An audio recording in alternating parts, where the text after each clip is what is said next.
Hey, it's another week, another recipe, and we are ending our Christmas series with an 1859 recipe for sugar cookies. Hi, welcome back to my kitchen. My name is Courtney Morris, and thank you for joining me on my channel, where we experiment on history's forgotten recipes, and we just cross our fingers and hope that they turn out. If you are new here, thank you for stopping by. I hope you enjoyed today's escapade, and if you are returning, thank you for your support. I really appreciate it. And I am celebrating every tiny little milestone here. We have gotten over 200 subscribers on this channel, which kind of blows my mind. I know it's little compared to YouTube algorithm stuff, but I am so grateful for every one of you who are enjoying this journey with me. So I'm finding it a little hard to believe that it is the last experiment video in my Christmas series, because Christmas is right around the corner, and it's kind of blowing my mind that we are coming upon 2022, and this year is the first year in a long time that we are actually traveling out of state to go see family for Christmas and New Year's, which has kind of put a wrench in my normal Christmas traditions, which means I don't have any decorations up. I haven't made any Christmas cookies. I really have been a little Grinch-like in that sense, because we're gonna get it all when we leave out of town, and I don't want to have to come back after 10 days and take it all down. I'm just that kind of person. So that being said, I am taking this opportunity as my I'm gonna make Christmas cookies opportunity. And as I was perusing around, I found a sugar cookie recipe from 1859 from the Summit County Beacon newspaper from Akron, Ohio. And I'm not sure why this one stood out to me. It doesn't seem like there's anything really special to it, aside from I don't put nutmeg in my sugar cookie recipe, but it just popped out at me. So I don't know if that's somebody on the other side saying, hey, that was my recipe, you should make this one, or if I just really want sugar cookies. But I want to try this one out so I can have it with a cup of cocoa and say that I actually did something this holiday season. Okay, so we start with 4 eggs. Okay, so as this was a newspaper submission recipe, there are no instructions, but I baked cookies long enough to know kind of the order of ingredients that need to happen for the best mixture. We're gonna mix in 1.5 cups of sugar. And I'm not sure there's any rule that says you have to cream the butter and the sugar together first, or the sugar and the egg together first, just as long as you're not putting hot butter on egg to make scrambled eggs in your cookies. It's fine. So this says a teacup of butter, and so I have to go back and think, you know, teacups were smaller back then, it's not coffee mugs. So the closest I have is this tiny little IKEA teacup. I feel like I need to go to Goodwill and just get a China teacup just for these recipes. All right, it just says butter, but this is obviously not warm. So I'm just gonna, well, if you've seen any of my other videos, I'm just gonna melt it because that's what I do. Check this out. I didn't melt it all the way. It is now substantially soft. I am the world's worst person at softening butter. I can't do it. But I did okay this time. I'm just gonna use a 1/2 stick of butter because I can't imagine any more of that. That's really hard when you don't have a teacup, and IKEA said this was a teacup.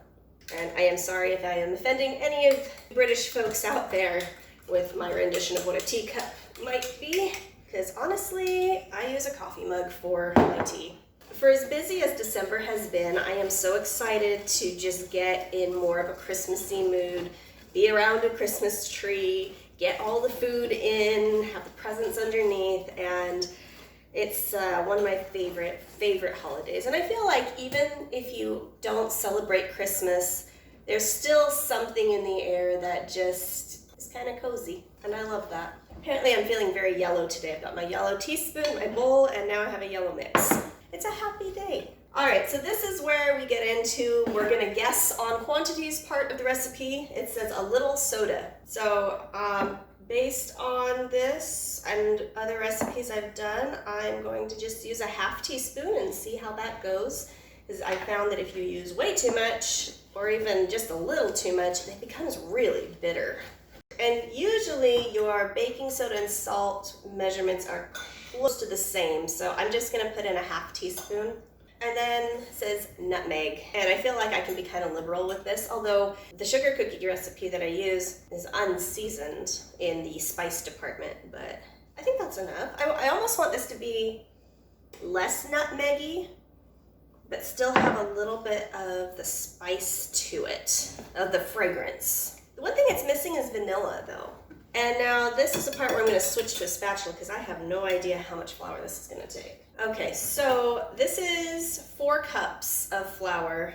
I'm gonna start with 2. Well, I'm gonna start with 1 and just I'm gonna start cup by cup and get it to a cookie consistency.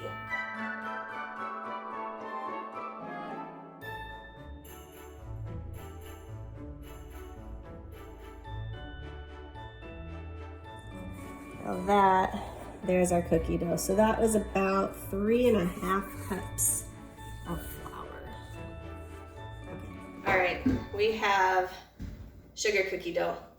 That works. The 3.5 cups of flour worked. Okay, I'm loving the nutmeg. I didn't put that much in. It was just a couple shakes out of the little McCormick container, but that's a good pop. So if you saw in my last video where my pre-cooked batter was really, really egg flavored, but then the cooked version of it had absolutely no egg flavor to it, I'm almost wondering if I should put more in there because I'm wondering if maybe this gets cooked, I'm going to lose that nutmeg flavor. For the sake of experimenting, my daughter came up with a great idea.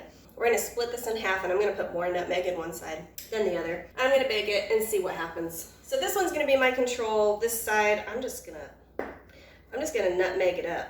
After this video, we're gonna get back to some more normal recipes because I feel like this has been a dessert channel for the past 2 months, which don't get me wrong, I do love a good dessert. That's nutmeggy, but it's delicious.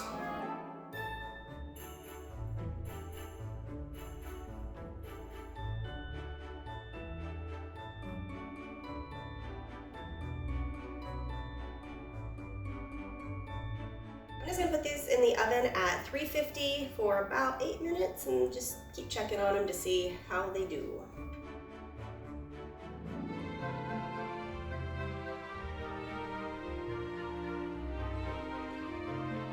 All right, I am excited about this. I don't think this could screw up. I really don't. And I had to make it a little more festive looking for myself because it is the holidays and it makes me happy. So I've got my cup of hot chocolate here and I have got 2 of each kind of cookies. I made the ones with the extra nutmeg bigger than the other ones so I could tell them apart, even though I should be able to tell them apart by the taste, but maybe not, I don't know. All right, let's go in with the close-up. So they both cooked very round. I feel like you almost could have done cookie cutter out of this. And they are very nicely toasted on the bottom. There's a good firmness. I'm gonna try the one with the less nutmeg first, since that was our control. It's puffy, chewy, and delicious. I can taste that hint of nutmeg, which almost takes place of vanilla. Like it gives it that something that vanilla would have, but it's good. And it's not too dry. It's a little more dry for my taste, but I'm also kind of comparing it to my modern day recipe, which uses a lot more ingredients than this, and they are delightfully just moist and lovely. But for what this is, I have no complaints about that. So I'm gonna try the more nutmeggy one here.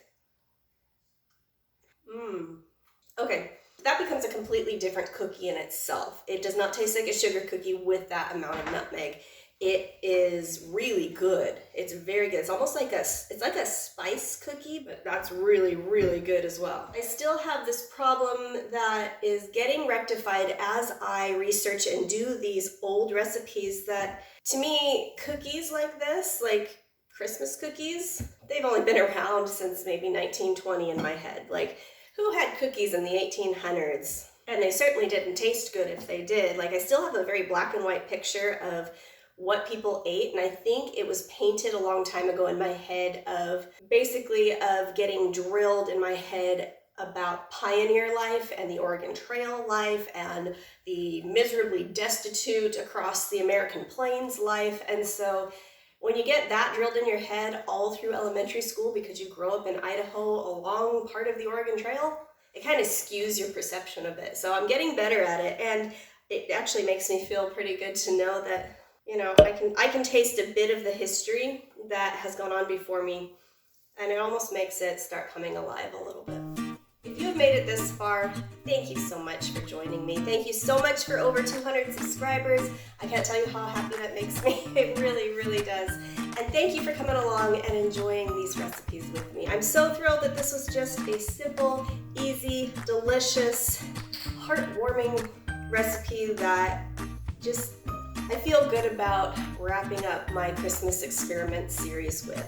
Please subscribe. I'd love to see you back here. Please hit the like button for the algorithm, and please hit the little bell notification so YouTube can tell you the next time I upload, which is every Monday, and I will have another new recipe for you. Have a wonderful week. Spend good time with your family. Give somebody a hug, and I will see you next week. Bye.